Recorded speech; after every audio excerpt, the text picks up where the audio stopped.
Everyone, welcome to my YouTube channel Vindhya education में मैं आप सभी का स्वागत करती हूँ।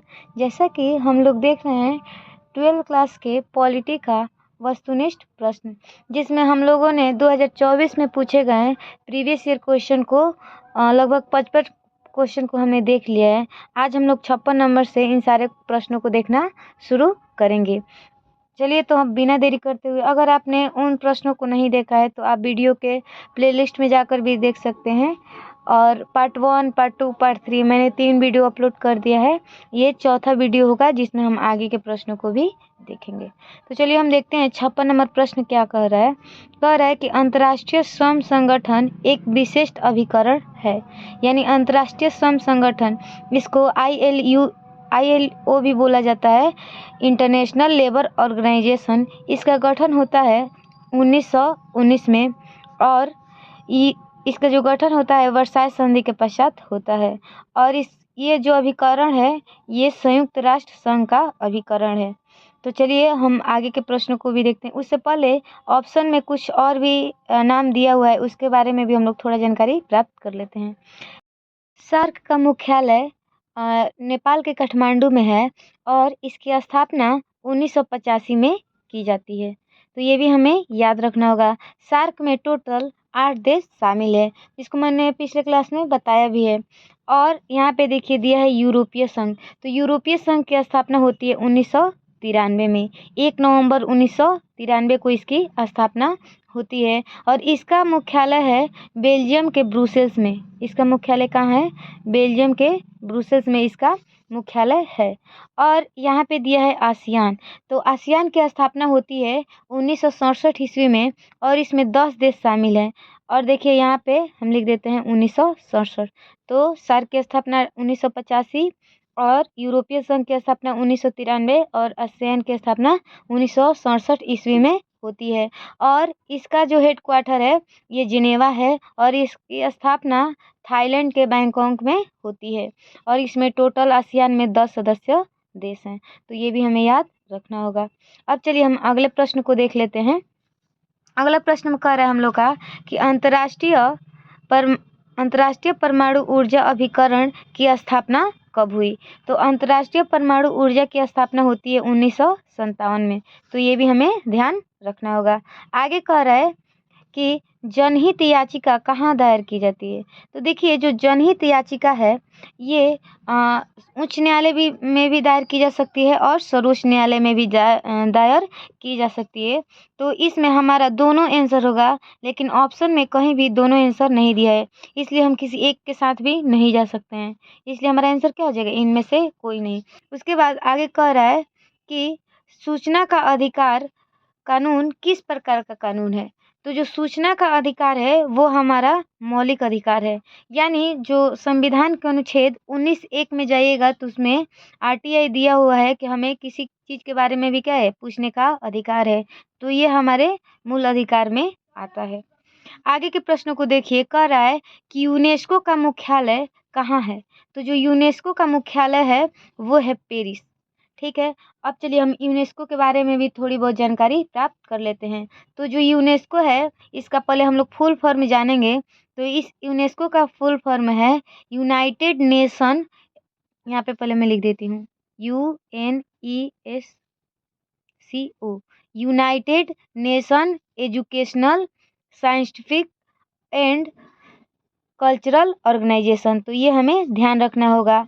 और जो ये यूनेस्को है इसका गठन होता है 16 नवंबर 1945। तो ये भी हमें ध्यान रखना होगा।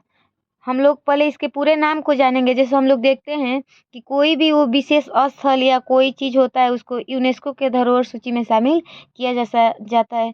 जैसे हमने पढ़ा भी है कि विजयनगर साम्राज्य को यूनेस्को के धरोहर सूची में शामिल किया गया। सिंधु घाटी सभ्यता का जो धौलावीरा स्थल है उसको भी यूनेस्को में शामिल किया गया है। तो इस प्रकार ये जो होता है इसको मतलब इसमें जो महत्वपूर्ण चीज़ें होती हैं पूरे विश्व में उन सारी चीज़ों को इसमें शामिल किया जाता है। और इसका हेडक्वार्टर कहाँ है? पेरिस में है। अब चलिए हम आगे के प्रश्नों को भी देखते हैं। वर्तमान में संयुक्त राष्ट्र संघ में कितने सदस्य देश हैं? तो वर्तमान में देखिएगा तो अभी संयुक्त राष्ट्र संघ में 193 देशों की संख्या है। अब ये 193 देश है, उसका नाम है दक्षिणी सूडान यानी साउथ सूडान। तो ये भी हमें ध्यान रखना होगा। और ये शामिल हुआ था, ये दक्षिणी सूडान 2011 ईस्वी में ये संयुक्त राष्ट्र संघ में शामिल हुआ था। तो ये भी हमें ध्यान रखना होगा। और हमने पिछले वीडियो में देखा भी था कि संयुक्त राष्ट्र संघ का गठन 24 अक्टूबर 1945 में हुआ था। और संयुक्त राष्ट्र संघ के 6 अंग होते हैं, जैसे आम सभा, सुरक्षा परिषद, आर्थिक और सामाजिक परिषद, न्याय परिषद, अंतर्राष्ट्रीय न्यायालय, सचिवालय। ये सारे संयुक्त राष्ट्र संघ के अंग होते हैं। तो उनसे भी बहुत सारा प्रश्न पूछता है। जैसे पूछता है कि जो सुरक्षा परिषद होता है उसमें सदस्यों की संख्या कितनी होती है, तो जिसमें 5 अस्थायी और 10 अस्थायी होते हैं। उन अस्थायी सदस्यों का चुनाव हर 2 वर्ष पर होते रहता है। तो इनसे भी बहुत सारा प्रश्न पूछते रहता है। चलिए आगे के प्रश्न को देखते हैं हम कि संयुक्त राष्ट्र संघ के महासचिव का कार्यकाल क्या है। यानी जो यूएनओ है, यूनाइटेड नेशन ऑर्गेनाइजेशन, तो इसका जो महासचिव है इनका कार्यकाल कितना होता है, तो इनका कार्यकाल होता है 5 वर्ष। जो ये यूएनओ है इसके पहले महासचिव थे त्रिगवेली। इसके पहले महासचिव कौन थे? त्रिगवेली। और ये त्रिगवेली थे नॉर्वे के। ये कहाँ के थे? नॉर्वे के ये थे। ठीक है, मैं इसको ऊपर कर लेती हूँ। देखिए ये जो त्रिगवेली है ये नॉर्वे के थे। और अभी वर्तमान में पूछेगा कि वर्तमान में महासचिव कौन है, तो वो है एंटोनियो गुटेरस। ठीक है, चलिए तो वर्तमान में पूछेगा तो एंटोनियो गुटेरस, अगर पहला पूछेगा तो त्रिगवेली जो कि कहाँ थे? नॉर्वे के। और ये जो एंटोनियो गुटेरस हैं ये हैं पुर्तगाल के। ठीक है, इसको भी हम ध्यान में रखेंगे। चलिए अब हम देखते हैं आगे के प्रश्न को। तो यानी संयुक्त राष्ट्र संघ के महासचिव का कार्यकाल कितना है? 5 वर्ष। अब चलिए आगे के प्रश्न को देखते हैं। कह रहा है कि संयुक्त राष्ट्र संघ का नया सदस्य देश कौन सा है। यानी कहने का मतलब कि जो संयुक्त राष्ट्र संघ है इसमें सबसे बाद में कौन जुड़ा। तो हमने पिछले ही क्वेश्चन में किसको देखा था? साउथ सूडान, दक्षिणी सूडान को 193 देश के रूप में शामिल हुआ था कि नहीं? तो यही दिया है दक्षिणी सूडान। देखिए पिछले के क्वेश्चन से अगला क्वेश्चन कैसे जुड़ा हुआ है। तो एक क्वेश्चन से अगर हम लोग 2-3 प्रश्नों को जानने का प्रयास करते हैं तो वो हमारे लिए बहुत ही महत्वपूर्ण होता है। अब कह रहा है कि संयुक्त राष्ट्र संघ की स्थापना का मुख्य उद्देश्य क्या है। तो जो ये संयुक्त राष्ट्र संघ बना है इसका मेन उद्देश्य है विश्व शांति और सुरक्षा। ये इसका सबसे महत्वपूर्ण कार्य है। क्योंकि हमने देखा था कि जब प्रथम विश्व युद्ध हुआ था तो राष्ट्र संघ को बनाया गया था कि क्या हो, इससे भी विश्व में शांति बनी रहे और दोबारा विश्व युद्ध नहीं हो। लेकिन ये क्या हो गया, असफल हो गया और दोबारा विश्व युद्ध हो गया। जब द्वितीय विश्व युद्ध हुआ तो संयुक्त राष्ट्र संघ का गठन किया गया कि फिर से ऐसी घटना भविष्य में नहीं हो सके, तीसरा विश्व युद्ध नहीं हो, इसलिए विश्व शांति और सुरक्षा के लिए संयुक्त राष्ट्र संघ बनाया गया 1945 में। अब कह रहा है आगे के प्रश्नों को देखिए। कह रहा है कि सुरक्षा परिषद के अस्थायी सदस्यों का कार्यकाल कितना होता है। हमने देखा था कि सुरक्षा परिषद में टोटल कितने सदस्य हैं? 12, जिसमें 5 क्या हैं? अस्थायी और 10 क्या हैं? अस्थायी। तो 10 जो अस्थायी सदस्य हैं वही पूछ रहा है कि उनका कार्यकाल कितना होता है। तो उनका कार्यकाल होता है 2 वर्ष। और ये जो अस्थायी सदस्य हैं ये कभी भी बदलते नहीं हैं, इन्हें वीटो शक्ति प्राप्त है और ये मतलब इनका कोई भी चुनाव या बदलाव नहीं हो सकता है। जो अस्थायी सदस्य हैं इनका कार्यकाल 2 वर्षों के बाद फिर नए सदस्य इसमें शामिल किए जाते हैं। कह रहा है कि गुट निरपेक्ष देशों का समूह एक संगठन है। तो जो गुट निरपेक्ष बना है वो किसका संगठन है? तो गुट निरपेक्ष कहने का मतलब कि वो किसी भी गुट में शामिल नहीं है, ना वो पूंजीवादी देशों में शामिल है ना वो साम्यवादी देशों में शामिल है। वो तृतीय विश्व का नेतृत्व करता है, यानी वो किसी भी एक गुट की तरफ नहीं जाकर अपना एक अलग से समूह बनाता है, उसको कहते हैं गुट निरपेक्ष देश।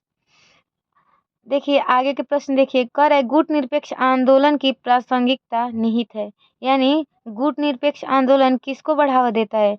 तो वो राजनीतिक सहयोगिता को बढ़ावा देता है, यानी किसी दूसरे और तीसरे की तरफ ना जाकर ये अपना अलग से सहयोग की भावना को विकसित करता है।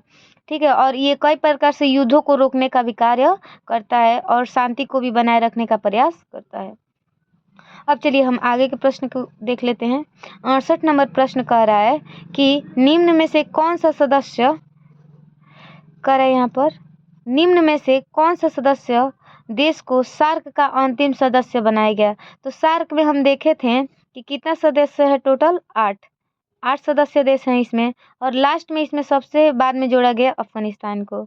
सार्क की जो स्थापना मैंने बताया था 1985 में हुई थी, और इसका हेडक्वार्टर कहाँ था, काठमांडू, नेपाल के काठमांडू में इसका मुख्यालय था। और देखिए ये जो सार्क में कितने देश थे, तो हमने बताया था 8, जैसे मालदीव, श्रीलंका, भारत, पाकिस्तान, अफगानिस्तान, नेपाल, भूटान, बांग्लादेश, ये सार्क के 8 सदस्य है। और इसने व्यापार करने के लिए एक संगठन बनाया था जिसमें हम लोग पढ़े थे साफ्टा, ठीक है, तो वो भी इससे जुड़ा हुआ था। चलिए आगे के प्रश्नों को देखते हैं क्या कहता है। कह रहा है कि प्रथम गुटनिरपेक्ष सम्मेलन कहाँ आयोजित किया गया था। तो जो ये प्रथम गुटनिरपेक्ष सम्मेलन है ये बेलग्रेड में आयोजित किया गया था।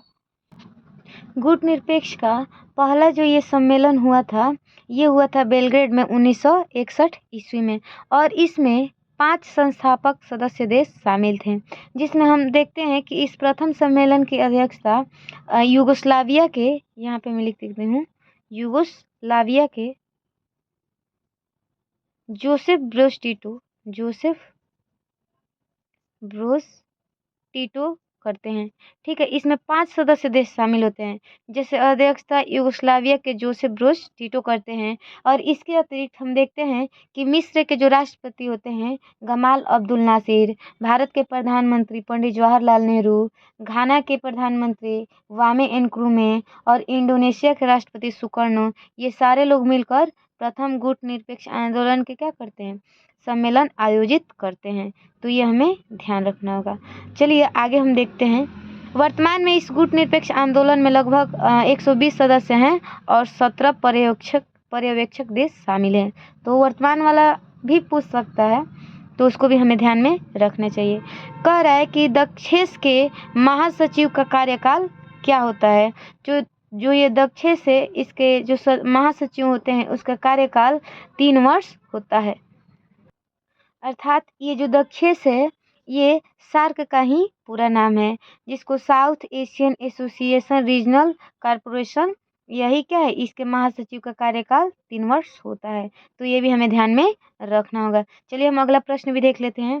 कह रहा है कि भारत में राजनीतिक सत्ता का प्रमुख स्रोत है, यानी भारत में संपूर्ण राजनीतिक सत्ता किसके हाथ में है, तो वो है जनता के हाथ में। जनता जिसको चाहती है सत्ता में लाती है और जिसको चाहती है सत्ता से बाहर भी कर देती है। तो सर्वोच्च सत्ता किसके पास है, जनता के पास ही है। संविधान में भी सबसे ज़्यादा अगर किसी को पावर दिया गया है वो है जनता को, ठीक है। अब देखिए क्या कह रहा है अगले प्रश्न में कि निम्न में से कौन भारतीय राजनीतिक व्यवस्था की विशेषता नहीं है। तो हमारे यहाँ संसद है कि नहीं, तो संसदात्मक सरकार भी है, स्वतंत्र न्यायपालिका भी है, यानी सुप्रीम कोर्ट, हाई कोर्ट अपने मर्जी से क्या करते हैं, फैसला सुनाते हैं, उन पर कोई भी दबाव नहीं डाल सकता है। अब कह रहा है कि अध्यक्षात्मक सरकार, यानी भारत में अध्यक्षात्मक सरकार नहीं है। क्या यहाँ केवल सारी पावर राष्ट्रपति को है, बिल्कुल नहीं। यहाँ सब पावर क्या है, एक दूसरे से जुड़ा हुआ है। कार्यपालिका, न्यायपालिका, विधायिका, कोई भी अपनी मनमानी नहीं कर सकता है, ठीक है। तो भारत में अध्यक्षात्मक सरकार नहीं है। यहाँ कोई भी शक्ति एक आदमी के हाथों में नियंत्रित नहीं है। और भारत क्या है, भारत में संघात्मक व्यवस्था है, और संघात्मक में भी अर्ध संघात्मक। यहाँ कैसी व्यवस्था है, अर्ध संघात्मक, यानी सेंट्रल तो पावरफुल है लेकिन राज्यों को भी अपनी कुछ स्वतंत्रता प्रदान की गई है। इसलिए जो कनाडा का संघात्मक व्यवस्था है वही भारत में लागू है, अमेरिका वाला यहाँ लागू नहीं है। अमेरिका में संघ मजबूत है और वहाँ पर अध्यक्षात्मक सरकार है। तो हमारा आंसर क्या होगा कि यह भारत की राजनीतिक व्यवस्था की विशेषता नहीं है। तो चलिए हम और सारे प्रश्नों को, लगभग हमारे कितना अभी 25 से 28 क्वेश्चन अभी बच गए हैं, हम लोग उसको एक सेट में करने का प्रयास करेंगे। और अगला वीडियो इस सेट का हम लोग का लास्ट पार्ट होगा और उसमें हमारा 2024 में पूछे गए प्रश्नों का, वस्तुनिष्ठ प्रश्नों का ये पार्ट ख़त्म हो जाएगा। उसके बाद से जो 2023 में कराया होगा उसका भी एनालिसिस हम लोग कर लेंगे। तो आप लोग ज़रूर सारे पार्ट को देखिएगा और आप लोग बताइएगा कि उसमें अगर मुझसे मतलब कुछ मिस्टेक हो तो आप मुझे कमेंट बॉक्स में ज़रूर बताइएगा। तब तक के लिए धन्यवाद।